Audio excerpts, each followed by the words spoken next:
ரொம்ப நாளாக செய்யணும்னு நினச்ச ஒரு வேலையை இன்றைக்கி சக்ஸஸ்ஃபுல்லாக செஞ்சாச்சு. ஒன்றும் இல்லைங்க, வெந்தயக்கீரை தான் வந்து போட்டு விட்டுருந்தேன். நம்ம வீட்டுக்கு பின்னாடி இந்த தொட்டியில் மண் இருந்துச்சு. கொஞ்ச நாளைக்கு முன்னாடி இதில் மிளகா செடி போட்டு விட்டுருந்தேன். அந்த மிளகா செடி வந்து போய் ரொம்ப நாள் ஆச்சு. சரி, இதில் வெந்தயக்கீரை கொஞ்சம் போட்டுவிடுவோன்னு சொல்லிட்டு வெந்தயத்தை எல்லாத்தையும் போட்டு தண்ணி தெளித்து விட்டாச்சு. அப்படியே வீட்டுக்குள்ளே வரும்போது இருந்த பூ எல்லாத்தையும் பொறிச்சு எடுத்துகிட்டு வந்துட்டேன். தம்பி வர்றக்குள்ளே இன்றைக்கி அவனுக்கு ஒரு ஸ்நாக்ஸ் செய்வோம் அப்படின்னு சொல்லிட்டு குட்டியாக ஒரு ஸ்டஃபிங் வச்சு பப்ஸ் தான் ரெடி பண்ணியிருந்தேன். நான் வந்து அதை சமோசான்னு சொல்லுவேன். இதை நீங்கள் என்னன்னு சொல்லுவீங்கன்னு மறக்காமல் கமெண்ட்ஸில் சொல்லுங்கள். வெங்காயத்தை நல்லா வதக்கிட்டு கொஞ்சமாக கரம் மசாலா, துருவி வச்ச கேரட், இப்போ வந்து ஸ்டஃபிங் ரெடி ஆயிடுச்சு. கோதுமை மாவை நல்லா பிணைஞ்சு இந்த அளவுக்கு எடுத்துக்கோங்க. இப்போ கொஞ்சமாக பேஸ்ட்டும் ரெடி பண்ணிக்கிட்டேன்.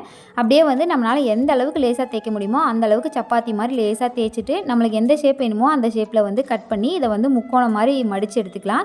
இதுக்குள்ளே நம்ம செஞ்சு வச்ச ஸ்டஃபிங்கை உள்ளே வச்சு கொஞ்சமாக பேஸ்ட் அப்ளை பண்ணிவிட்டு அப்படியே க்ளோஸ் பண்ணி விட்டுடலாம். இதே மாதிரி எல்லா பப்ஸையும் ரெடி பண்ணி வச்சுட்டு அப்படியே வந்து எண்ணெயில் போட்டு பொரிச்சு எடுத்தால் சூப்பரான சமோசா வந்து ரெடி ஆயிடுச்சு. கண்டிப்பாக ட்ரை பண்ணி பார்த்துட்டு கீழே கமெண்ட்டில் சொல்லுங்கள். வீடியோ பிடிச்சா லைக் பண்ணி சப்ஸ்கிரைப் பண்ணுங்கள். தேங்க்ஸ் ஃபார் வாட்சிங்.